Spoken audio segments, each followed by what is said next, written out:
ტოკიოს საბრძოლო ხელოვნების სპეციალიზებულმა ნაკრებმა ბუდოკანმაი 12 მსოფლიო ჩემპიონატს შიტოკან კარატე დოში უმასპინძლა.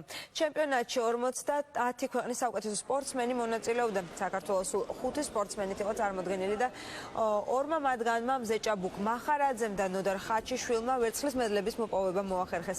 მახარაძემ ინდივიდუალურ კატაში 39 წლამდე სპორტსმენთა შორის დაეუფლა ვერცხლის მედალს, ხოლო ხაჩიშვილი 50 წელს ზემოთ სპორტსმენთა ინდივიდუალურ ჯიუკუმიჩი. ხუთივე კონტინენტის ძლიერი სპორტსმენები იღებდნენ მონაწილეობას. საქართველოსდან ვიყავით 5 კაციანი დელეგაცია, ავიღეთ ორი ვერცხლის მედალი და საერთო ჯამში მოვხვდით 10 საუკეთესო ქვეყანას შორის. მე ავიღე პირადად ინდივიდუალურ კატაში, უფროსებში და აგრეთვე ბათუმიდან ნოდარ ხაჩიშვილმა 45 წლის ზევით ვეტერანთა კატეგორიაში ინდივიდუალურ კუმიტეში.